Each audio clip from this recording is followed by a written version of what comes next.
Hello and welcome to 2D Talk. I'm Jayse and this is my non-spoiler review of Mission Impossible Fallout, the 6th movie in the Mission Impossible franchise and the second to be directed by Christopher McQuarrie, having done 2015's Rogue Nation. The film stars one of Hollywood's true action heroes, Tom Cruise, and along for the ride is Henry Cavill, Ving Rhames, Simon Pegg, Rebecca Ferguson, Sean Harris, Michelle Monaghan, Angela Bassett, Vanessa Kirby, and Alec Baldwin. Okay, so the movie picks up 2 years after the events of Rogue Nation, and we find Cruise's hunt mopping up the mess that Solomon Lane left behind after his capture. See, what has happened is that in Lane's absence, his agents that make up the Rogue Nation have continued leaderlessly and formed a new faction called the Apostles, headed by a shadowy individual known only as John Lark. They are planning to detonate 3 nuclear weapons across the world. When Ethan's mission to obtain the plutonium cores needed for the bombs before the Apostles and Lark goes wrong, the team find themselves in an epic race against time to prevent the bombs from going off. As a result of their failed mission, the CIA demand that they have a hand in recovering the plutonium and forces the IMF to take Cavill's August Walker, a CIA assassin, along with them.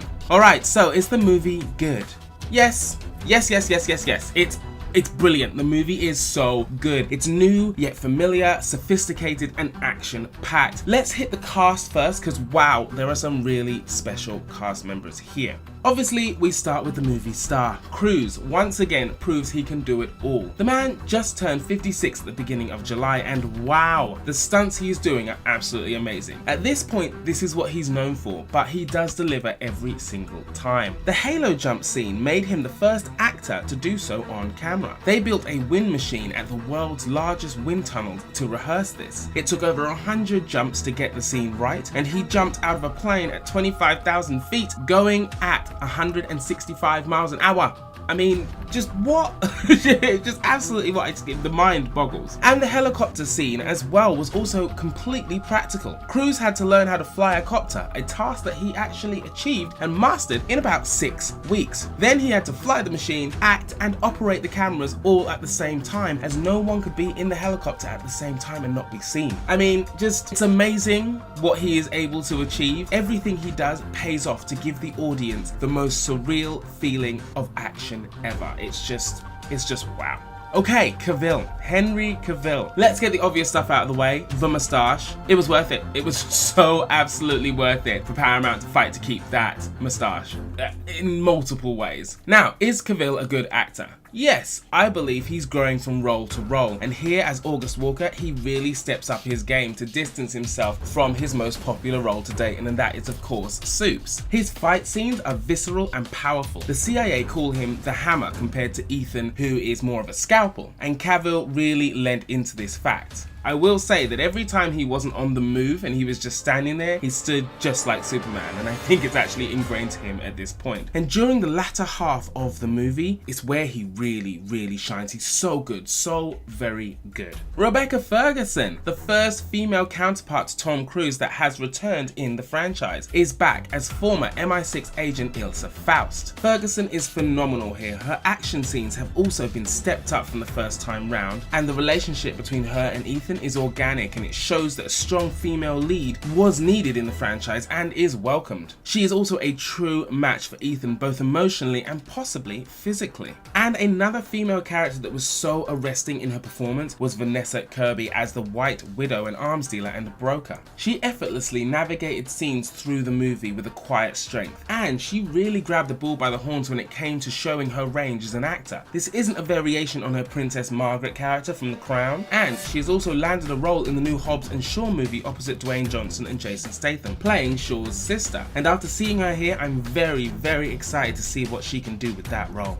Now, Ving Rhames, Simon Pegg, and the rest of the cast are all brilliantly portrayed. No one here feels like filler, and everyone has purpose, especially the IMF team. Obviously, we've followed this team for multiple movies, and they've gone from strength to strength. It's really good what the cast have here and how impactful they are. The movie really takes advantage of its globe-trotting narrative, as it takes you to some wonderful locations. And as a Londoner, I really love some focus on the city, and for the most part, they got the geography and layout correct when doing outside shots, which is not something that many movies actually achieve. I saw the movie in 3D and it was really great, so well shot, although as I was watching it I was keenly aware that I should have watched it in IMAX, and I think I'm actually going to go back and do so. So if you have the opportunity to see the movie in IMAX, do so. The movie is also very vivid in colour, so well realised, and really helps to aid the story. Right, so the action. That's what this is about. This movie's one big action piece. So as I mentioned earlier, the stunts performed here are all the more awe-inspiring, as you know and feel that they are completely real. The fight scenes are also really well choreographed and at times brutally impactful, which I loved as well. Almost everyone gets a turn, from Alec Baldwin to Vanessa Kirby, from Rebecca Ferguson to Simon Pegg. Everyone shows grit and sold their action pieces. The motorcycle chase scene, which takes place in Paris, was absolutely fantastic in particular. And as far as hand-to-hand combat goes, the bathroom fight scene was so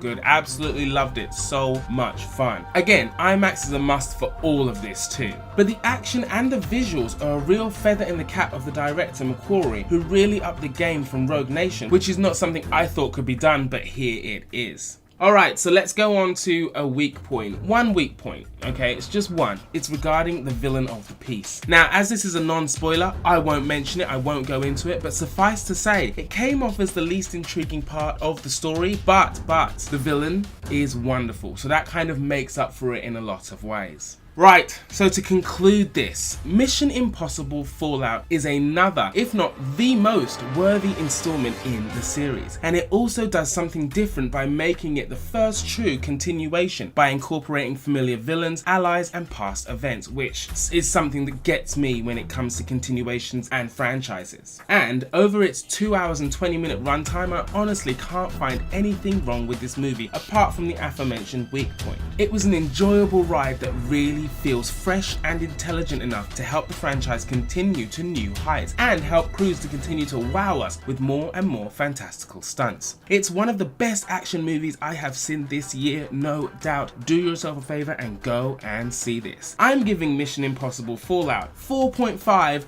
no stuntmen needed out of 5. But what did you guys think? Have you seen it? Are you going to see it? Are you not fussed, a bit more interested now? Please comment below, let me know. Please like, share, and of course subscribe. Don't forget to catch us on Twitter, Facebook, Instagram, and Pinterest. That's it guys here from 2D Talk. You guys take care of yourselves. See you later. Bye bye.